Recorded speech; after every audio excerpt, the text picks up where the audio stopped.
Hi students, can you believe it? Unit 9 already. Your very tired teacher is coming at you from my living room, so let's get this thing started. Okay, so there's this word homeostasis. I feel like we've talked about this before, but this is a really big deal in this unit. So homeostasis is pretty much like regulating the internal environment of your body. Here are some of the things that it's regulating. Temperature. You know, you got to stay a nice 98.6, somewhere in that range. You don't have to be exactly 98.6, but somewhere in that range. Fluids, that means having enough water. Salt. You know, they say, oh, don't eat too much salt, but you actually do need salt. Remember we're going to learn about sodium-potassium channels. So this is the big deal here, is within narrow ranges that support human life. Our body is like a little control system, and it is going to respond really quickly if there's anything that's changing our internal environment. So here's some examples. You guys know I'm a runner. I always look just like this guy when I'm finishing a race. JK, I look more like this, sorry dude. So examples. Our body temperature has to be within about 98.2 to 98.8. Now that's ideal, but you know, when I take my temperature, a lot of times it's 97 and I'm still alive and kicking. Our pH, remember we talked about our pH where you're going to lick the things on Friday?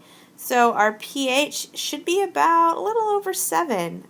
So Javier, shout out. I'm pretty sure yours was good. Alright, so how do we maintain homeostasis? We have some different control systems in our bodies. I'm just going to run through these really quick. Please feel free to pause me as needed. Sensors, big deal you guys. It's on the test. Gather information. Here's some examples. Skin, nasal passages. They can tell us if the temperature is hot or cold outside. Control center. Hello, that's the brain's job. It's going to get those messages, and it is going to send messages to adjust conditions if necessary. The communication system is our nervous system, our brain and spinal cord, and also our endocrine system. We're going to talk about these two systems a lot more. Finally is the target. Now this is what needs to change in response to the environment. So here's an example. You know, if you sense that it's cold, your nasal passages say, oh, it's cold. Then your body is, that's going to send a message up to your brain. Your brain is going to send a message to your nervous system to shiver. Your muscles are going to shiver, and in that, because of that, it is going to increase your body temperature. Now, feedback. This is what we get from sensors. Feedback comes from sensors. Remember, sensors could be your nose, your nasal passages, your skin, that are your eyes, your ears, that tell that allow the control center to compare current conditions to a standard set. So remember, if you walk outside today, wasn't too hot, but you know, in the summer when it's 110, you're going to Las Vegas, it's 120 there, it's godforsaken. You walk outside of that hotel and your body immediately goes, whoa, right? Feedback is going to happen, and it's going to go to your brain, and your brain is going to say, whoa, sweat, immediately sweat. And that's the endocrine system's job. And that's what's going to try to cool you off. Alright, so there's two types of feedback. One type is negative feedback. Now, this take away changes in the environment to fix the condition. For example, if you're holding your breath, that is going to be depriving your brain and your body of oxygen. So the negative feedback is going to say, hey, stop holding your breath. That's an external thing that you can do. Positive feedback. This is not as common. This is going to increase something in your body. So for example, when you cut your finger, special things are going to come out, and they are going to help your blood to clot so that you don't bleed out from a paper cut. Big deal, guys. This is on the test. Hello, this is on the test. So thermoregulation. When you see that part of that word thermo, I hope that you think temperature. right? Temperature, regulation, regulators. You want to keep things in a certain, under certain conditions. You want to regulate on it. Thermoregulation, maintaining body temperature. This is such a big deal for our bodies that it has a whole thing named after it. When we sweat, when it's hot, that's thermoregulation. You shiver, you get goosebumps when it's cold. That's thermoregulation. Your skin and your muscles are the big deals that work together for that. Not only that, but have you ever noticed that you tend to breathe harder when it is warm outside? That's because your respiratory and your circulatory systems are all amped up. Endocrine system, that's from your sweat. All right, so if it's getting hot in here, do not take off your clothes. Then what is going to happen inside your body first is that your sensors are going to say, hey, oh, it's hot in here. Your skin and your blood vessels are going to indicate to your control center, that's your brain. It's going to go to your brain, and your brain's going to say, whoa, whoa, whoa. Here's what we need to do. We need to sweat. After that, the sweat glands is the target. The blood vessels are going to be dilated. Your veins and your arteries are going to open wider so that your heart can pump more blood to your body. That helps you cool down, believe it or not. How about the opposite? Baby, it's cold outside. Alright, so if it's cold outside, then the sensors are going to say, oh man, it's so cold. What am I going to do? That's going to go to your brain, and that's going to send the message to your muscles to contract. When your muscles contract, you'll get a shiver, and your body will maintain its temperature. When we walk outside and, maybe you're somewhere in the mountains or something and it's 32 degrees, which means freezing, your body doesn't automatically turn 32 degrees. Your body stays at 98.6. That's because of all of this happening without you even knowing it. So when I'm on a run, you guys, what body systems are at work? Let's look at this thing. You have this in your notes as well. So for sure, for thermoregulation, what's at work? Well, we've got our endocrine system. That's a new system that we're going to learn about. Endocrine. We've got our circulatory. Remember that the blood's going to be flowing. We've got our respiratory. We're breathing hard. We've got our nervous system. Our brain is telling our feet to pick up and run. Our digestive system, honestly, is also probably put on hold. Whatever this dude ate, that's just chilling in there because his body cannot divert all of that energy to digesting his food in that time. So, watch Mr. Parr. Okay, nervous system. So how do our organ systems communicate? So this JCPenney catalog model is squinting in the sun because it was an involuntary movement. Involuntary obviously means something that you're not choosing to do. When you walk outside, your eyes will automatically squint if it's bright. That is a way of protecting your eyes. That is something your nervous system does automatically. It's a reflex. We're going to play with our reflexes in class. Now, the endocrine system. This is physically disconnected organs. Now, our brain and our spinal cord are made of our nervous system. I'll show you guys in class. Those are connected. Our brain and our spinal cord are. But the endocrine system is a whole bunch of glands. And they're hormones. Our hormones, it's not just all about the birds and the bees and making babies and whatnot. Our hormones regulate so much more than that. Your hormones happen to be going crazy right now, but they'll mellow out. But they'll always be working for you.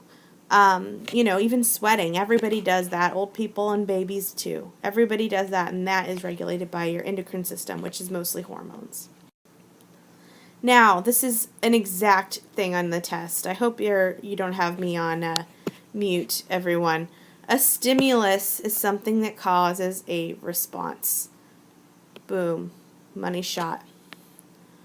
Money shot right there. Stimulus.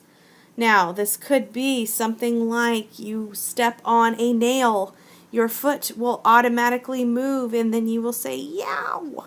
That was a response to a stimulus.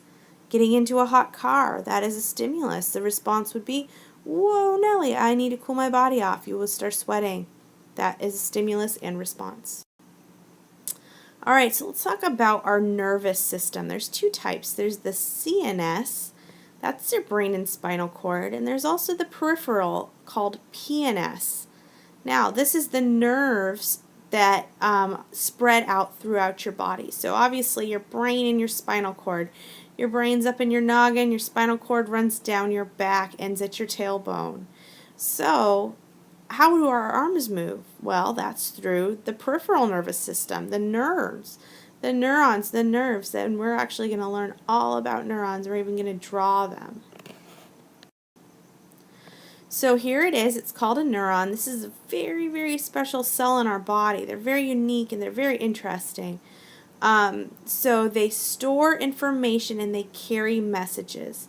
So pretty much if I am going to wiggle my fingers, that message was sent from my brain to my spinal cord, then through some neurons that would tell my fingers to wiggle. Pretty crazy. There's three main parts of a neuron. You are responsible for knowing this. On the test, you will have to draw your very own, no using notes. The first part is the dendrites. That's these branch-like extensions. Next is the cell body. That's this right here. It holds the nucleus. Remember the nucleus? That's the DNA. These also have our own DNA in every neuron. The axon, this is the tail that the message travels down. The axon terminal, little vesicles will release.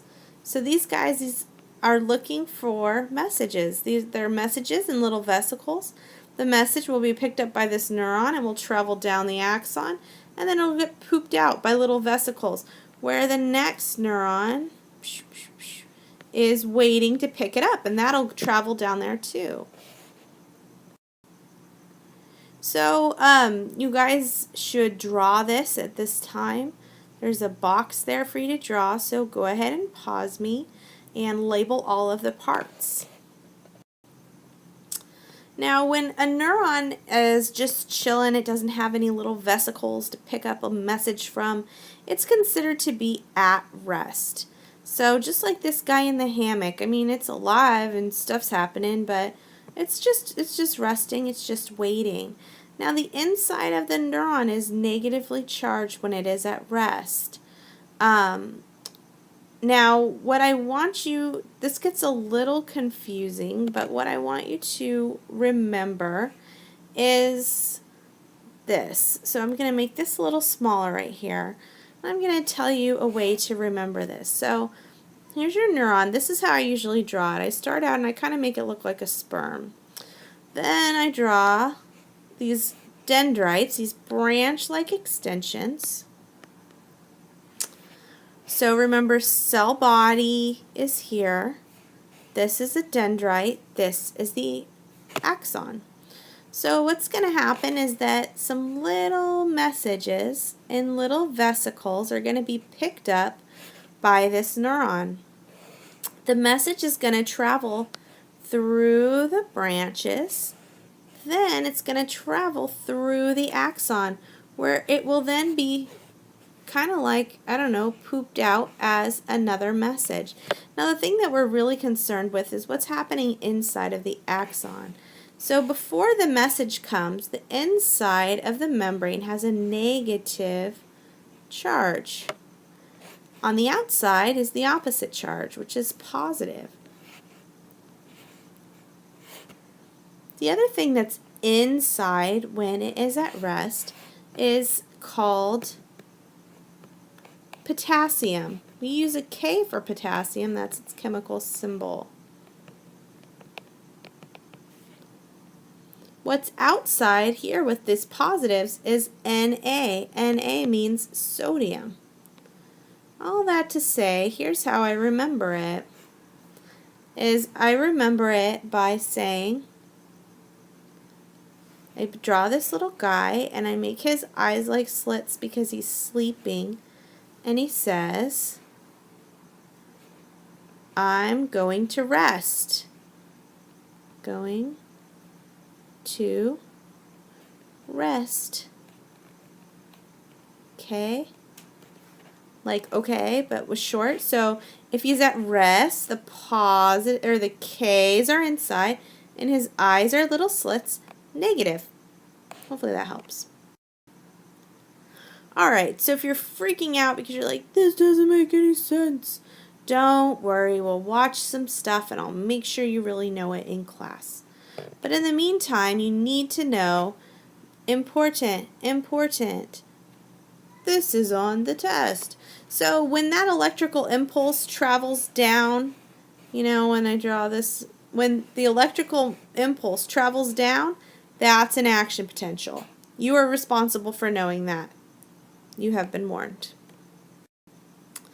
Now, before an action potential moves to the next neuron, there's the tiniest little gap between each one. So this is the axon terminal where the little vesicles are getting pooped out, and this is a dendrite, and it's waiting for the message. That little tiny gap is called the synapse. Where the neuron ends is called the axon terminal. Maybe you've been on an airplane and you've gone to the Delta airline terminal, right? That's where that part of the airline ends. Or the bus terminal. Terminal meaning end. Now, the little vesicles are going to release neurotransmitters.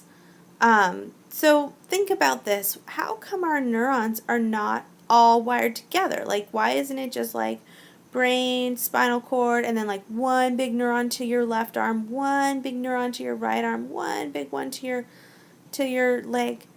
Well, if you've ever maybe played with Christmas lights, or if maybe you've ever thrown the fuse at your house, you've noticed that, oh man, one Christmas light is out, they're all out, and you do not want something like that. Alright, so, you know, we've got chemicals going on in our brains right now, and they do good stuff for us. They help our nervous system work. We can have memories, we can feel emotions, control our muscles. But now, if it has to be just kind of just the right amount. If there's too much neurotransmitters or too little neurotransmitters, our brains can really be affected, and we could have something like depression, too little neurotransmitters, or even schizophrenia. We're going to talk about schizophrenia in class a lot more, but that's a mental illness. Usually the way you've probably seen it, like if you've ever seen somebody like talking to themselves, like that is schizophrenia. They're just having way too many neurotransmitters firing at the same time in their brain. It's really hard for them to sort them out. Drugs alter brain chemistry. Oh, are you going to hear about drugs in class? Alright, so, I'm not just talking like street drugs. I'm also talking like, prescription drugs, where sometimes you're prescribed a drug and it's a good thing because it brings your body back to homeostasis. For example, I have asthma and I have an inhaler. That's a drug. And when my lungs contract and I'm wheezing and I can't breathe, I take a puff of inhaler and it brings my body back to homeostasis. Now, certain drugs can lead to addiction, also on the test. Now, addiction is when you actually need a substance. Your body actually needs it, and it changes its homeostasis. It changes the way that your body works. Maybe you've seen the A&E TV show Intervention, pretty sad show. You can see, those people, they're waking up doing drugs, like the second they wake up and the second, until the second they go to sleep, and their body actually needs it. They're so addicted, they're not even just choosing it anymore. Their body is needing it. Now, if there's too much neurotransmitter, your brain's going to go, man, we're sick of all this. This is stressing me out. I'm going to become desensitized to it. If there's too little neurotransmitter, your body's going to be like, man, I need some more. And it's going to make it very sensitive to those neurotransmitters. Alright, so that was about drugs. We're going to talk about those more in class. But now we'll talk about the endocrine system a little bit more. So hormones are the signals sent by your endocrine system through your glands.